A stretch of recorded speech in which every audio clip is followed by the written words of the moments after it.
but he says he's my son now. He wasn't nobody, but he's my child. Now, see, some of y'all don't know what that's like. You don't understand. He don't even have the education, but I love him anyway. Do any of y'all know what it's like for God to cover your table in front of your enemies?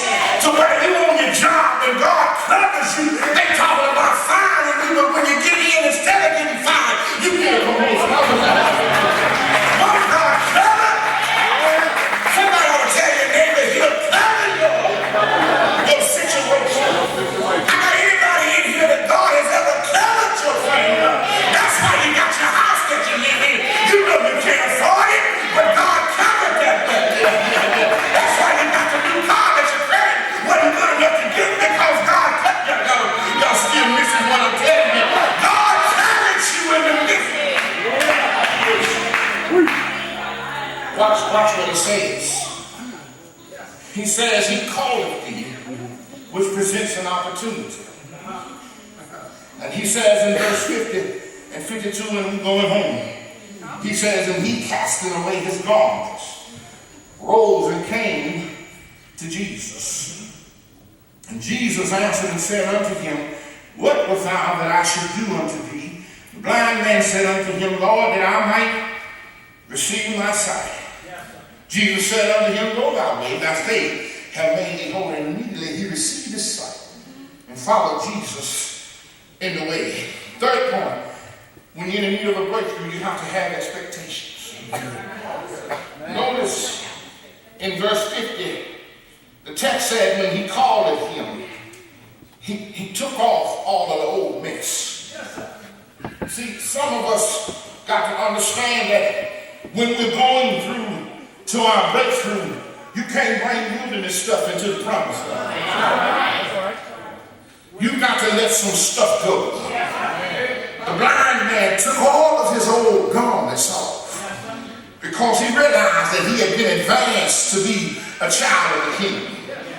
And Jesus answered and said unto him, what that I should do unto thee? The blind man simply said, receive my sight.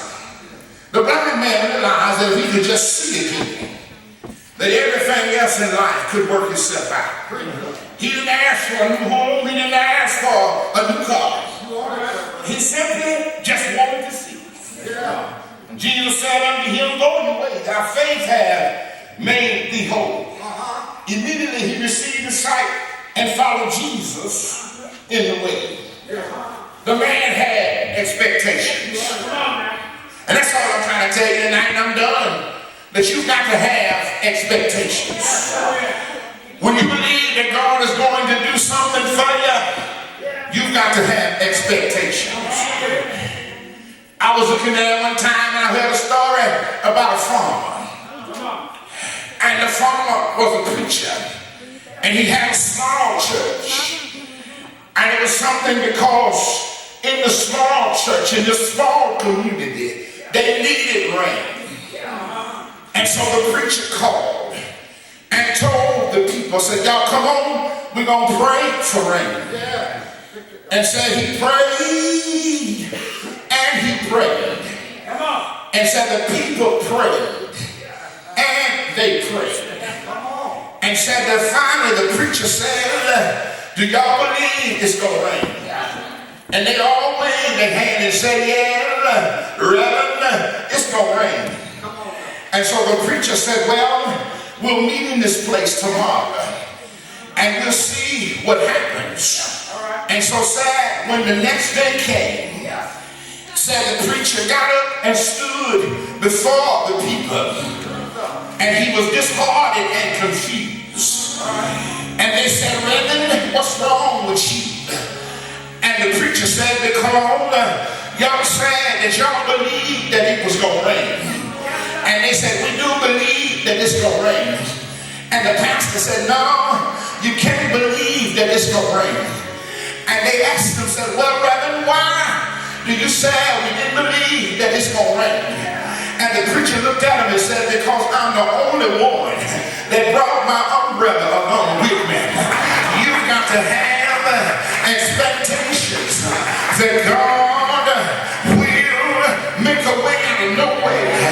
Have I got anybody in here tonight that's got